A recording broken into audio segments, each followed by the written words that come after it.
Hi, everyone. So we come to you today with some very exciting, very breaking news that just happened. Elise Stefanik has suspended her gubernatorial ambitions. She has suspended her campaign in New York and has announced that she will not seek re-election in the House of Representatives. And I'm going to bring in Julie. She's in her car, so I think she's just going to be audio only here for a second. But let's bring in Julie here to talk about this. Hi, Julie. Hi, everybody. Hello from my car. I am winging my way actually past, as a matter of fact, right past Bedminster, Trump's golf course, as we speak, with his stupid, massive, humongous flagpole that anybody who doesn't have any kind of insecurity about the size of anything would never have in real life.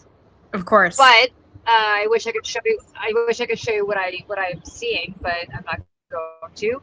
I don't want to get into an accident. But Michelle, Yes. can I just pause for a second to say this? This is not really about Elise Stefanik, although we could have a lot of schadenfreude about her. But this it is about is.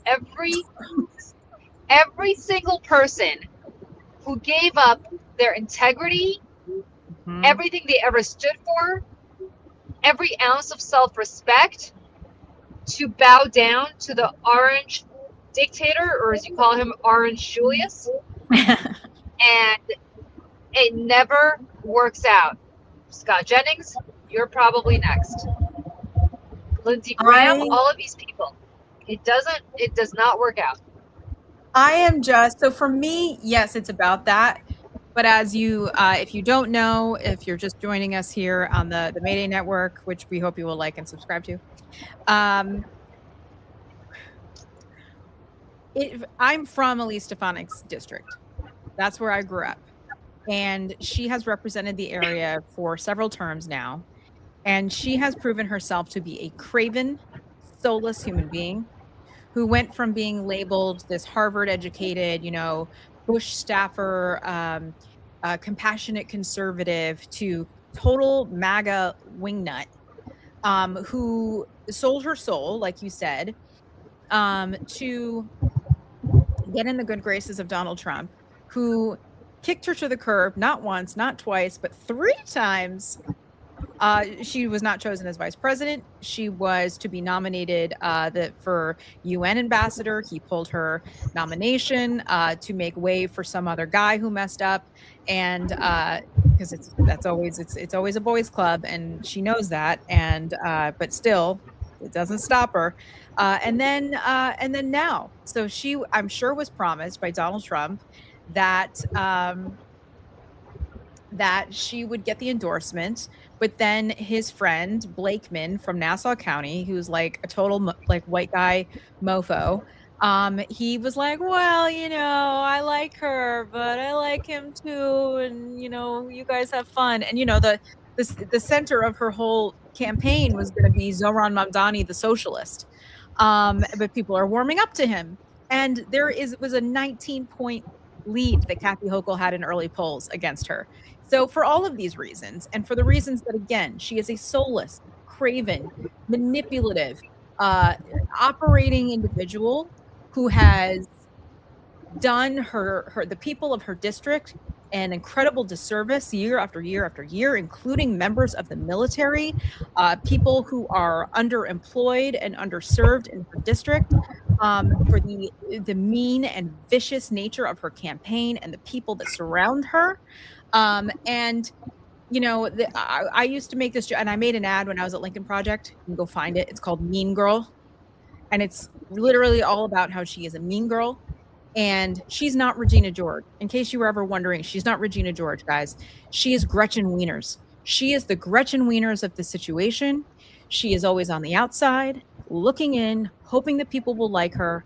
And her father, the inventor of the toaster strudel, I'm sure will be very upset about this. So, Julie, what other thoughts do you have? First of all, I did not know her father invented the toaster strudel. Well, no, really? he did. No, he didn't. I mean, I'm making a Mean Girls joke. I'm making a Mean. Oh, it's a Mean Girls joke. I'm sorry. Yeah. Because Gretchen Wieners says throughout the movie, because she's like, I don't like this, and she goes, and my father, the inventor of the toaster strudel, would be very very mad So about that's this. very funny because I have not seen that movie in so long. I forgot. Oh, yeah. That was always like the premise of like my tweets and my ads and videos and stuff that I made about her. Okay, Yeah. sorry, I did not know that. So No. I take back. It's insidery. Yeah. But Anyways. you know, I'm going to say this. First of all, everything you just said is absolutely right. Bruce Blakeman is from Long Island. He used to be married to Paul McCartney's current wife, which gives somebody like Donald Trump, who's into celebrity, just a little bit of sparkle and stardust that he's got on him as a result. Long Island is a lot closer to Queens than wherever Elise Stefanik is from. I don't know where she grew up. Albany, I guess. She grew up in the capital region. Yep. Yeah. But what I also find interesting and fascinating about all of this is that, you know, Elise Stefanik is not Donald Trump's cup of tea, and she never was. And I will explain why. For the same reason that Lindsey Graham is not Elise Stefanik's cup of tea. Because they sucked up so obviously after being so critical of him. Remember, she was one of the first Republicans to say that Trump should drop out after the grab him by the pussy tape. She was very critical. She wouldn't even mention Trump by name. And then on a dime, she came groveling when she saw which way the wind was blowing. She's a barnacle on the ass of anybody who's powerful. First it was George Bush. Then it was Paul Ryan. Now it's Donald Trump. And Trump doesn't respect people like that. No. He doesn't. She is the female J.D. Vance. She is the female J.D. Vance with just a slightly better pedigree in her upbringing. That is literally it. But it's the female part. Yeah. That is problematic because no matter how much she tried to get Mar-a-Lago face going, and no matter how much weight she lost, and she tried, and how much weight she lost, and listen, I think all these women who have Mar-a-Lago face look awful, so I'm not, and I would never be critical of what anybody looks like. I'm saying this as somebody who knows what Donald Trump is into. She couldn't get that going if she tried. No. And by the way, good for her because she doesn't look as awful as the rest of them do. But Trump doesn't like the way she looks. He doesn't like the fact that deep down he knows she disdains him. He doesn't like the fact that he doesn't trust her. He kept kicking her to the curb, and she kept crawling back. He doesn't like her. He doesn't trust her. He doesn't find her attractive. And unlike J.D. Vance, she is a woman, and that makes her even worse off in his mind than otherwise. Yep. And she, this couldn't happen to a more deserving person.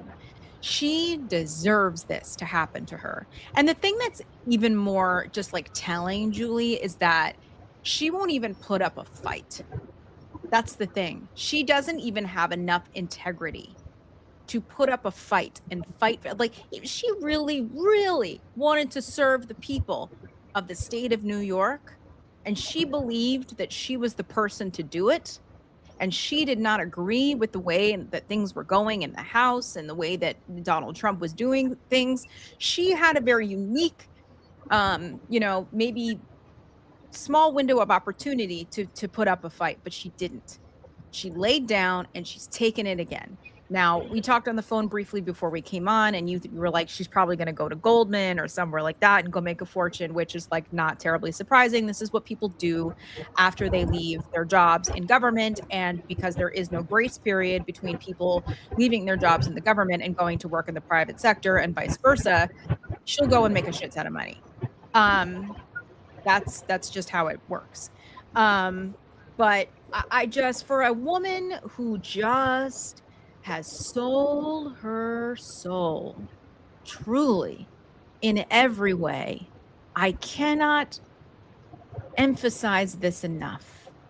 What a terrible person she is. And, my friend Tedra Cobb, who I will be calling after this, ran against her twice. And I've seen the Oppo packet. I mean, like, it's not that she has anything terribly like personal that's like salacious or anything like that, but a lot of the things that she has done have been in direct conflict with the stuff that she talks about. She votes against the safety of women. She votes against the military. She votes against poor people. I mean, she is not the compassionate conservative that she set out to tell the world that she is. She is Gollum. She is Gollum from Lord of the Rings, who, like you said, it's her proximity to power. She is a barnacle on the ass of anybody who can get her to the next place. And the people of New York 21, unfortunately, were a stepping stone for her to try to become president of the United States. And I think she's realizing that, I mean, and we've been talking about this today, yesterday, that the MAGA split, this is MAGA 1.0. There's going to be MAGA, or, you know, the America First, which is the 2.0. And there is no place for her in any of that. None. Zero. So she's going to take the Paul Ryan route. She's going to take the Paul Ryan route. Yeah, that's fine. She'll probably, Paul Ryan, if she's still in touch with him, will be, I'm sure. maybe on the board of Fox. But, like, look, here's the reality. When you're calling your friend Tedra Cox, spare a moment for Liz Cheney, who must be laughing her ass off right now. Oh, yes. Yeah. Liz Cheney, I know that Liz Cheney has just gone through a horrible personal crisis with the death of her father. This is not about my liking or disliking the Cheney family. Mm-hmm. This is just about the fact, this could be Liz Cheney, it could be anybody. She just Trump did to her what she did to Liz Cheney. Oh, yeah. Oh, yeah. And if you remember, Liz Cheney did the right thing for once in her life. Mm-hmm. And when she did, Elise Stefanik chose that moment to do the wrong thing. Mm-hmm. And as your former colleague over at Lincoln Project says, everything Trump touches dies. Listen, I don't know. Yeah, of all the things that people have said over there, that is the most on the nose thing that I think anybody could brand to this movement, is that anybody who puts their interest and their well-being in the hands of Donald Trump, it's, she is, oh man. And again, like, I cannot tell you enough.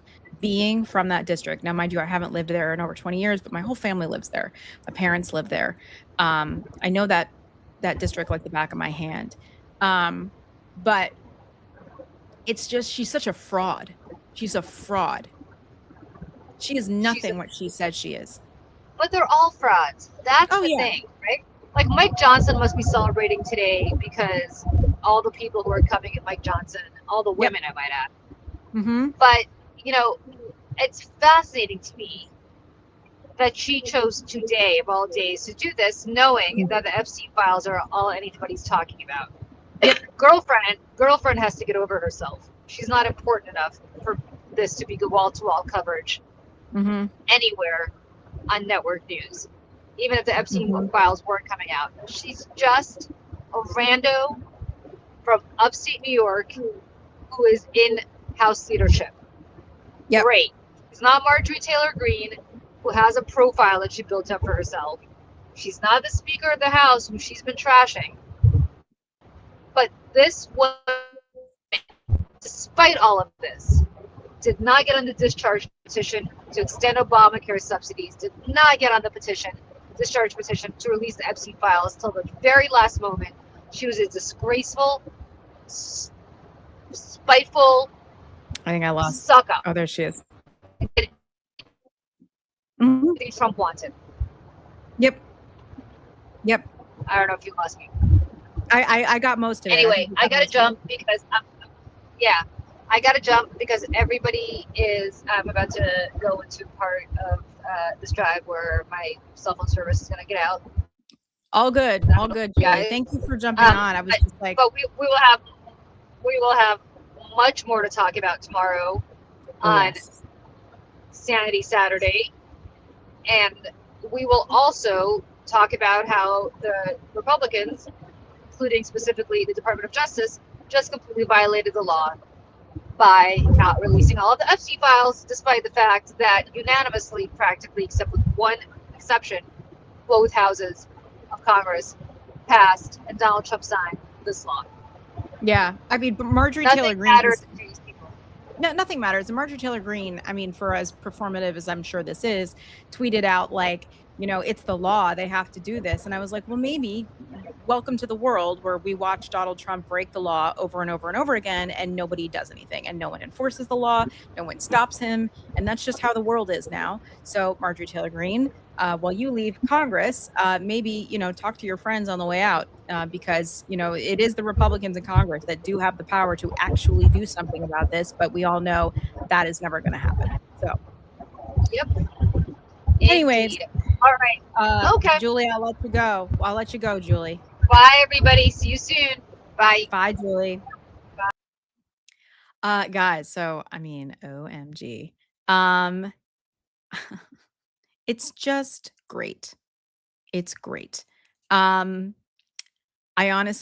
wasn't gonna have a cocktail tonight, but I actually think I'm going to now because this is something to celebrate. I am going to find all of the Schadenfreude in this, which is Schadenfreude, finding pleasure in other people's pain. I am going to find pleasure in this in the form of a dirty martini, a blue cheese martini. If you are not new to this channel, you know that I have talked about my blue cheese martinis and how much I love them, and I will be having one this evening. I'm not going to belabor the point. We get the news. Elise Stefanik has suspended her gubernatorial campaign to be governor of the state of New York, the great state of New York, and she also will be giving up her seat in Congress. She will not be running for re-election in New York's 21st Congressional District, which covers most of the top part of the state. It's a very geographically huge place covering, a lot of the Adirondacks, the North Country, which she never really was in sync with because she's not from there. She used her parents' vacation home to run for Congress there, and then had Paul Ryan and Karl Rove get on a plane and clear the field for her very early on. So she's never really had to go against a formidable opponent. I mean, no disrespect to my friend who ran, but it was, she was not someone that the D Trip was going to give money to or anything like that. And it was always an underdog race. And as my friend Tedra said, after the second time she ran, I remember she said to me, "You could be Jesus Christ in that district and still not win." But there are some great people who I think are going to run in New York 21, including Democrat Blake Gendabine. He is a dairy farmer from the North Country. I implore everyone to go to his social media accounts. I believe it's like Blake for Congress or something like that. Blake Gendabine is his name. He has been at it here since her initial nomination to be UN ambassador, I think is when he came out swinging. And then, ever since he's like, well, I'm not going anywhere. I'm here for the long haul. So that will be a very exciting open seat to pay attention to next year. And as Elise Stefanik's one of her biggest haters, I will be jumping off this live now on this Friday evening at 4:42 p.m. Eastern time. I love everyone in the chat too. They're like, "Cheers to you, Michelle." Correct. I'm going to go call my parents too, because I'm sure that they're watching this live right now. It's so good. It's so good, guys. It's so good. And I'm actually going to go check out the Bulwark. I love the people over at the Bulwark. I am a subscriber. I'm going to go turn on their channel now to see what they have to say, because they feel similarly as I do about Elise Stefanik, but from a different vantage point and other side of the aisle, as you will. Everyone, please have a happy and safe Friday evening. Do something to make yourself happy. Whatever that's, a cup of tea, martini, maybe just put your feet up, take a break, and bask in the glory that is Elise Stefanik suspending her gubernatorial campaign and leaving Congress. Everyone, have a good night. We'll see you soon.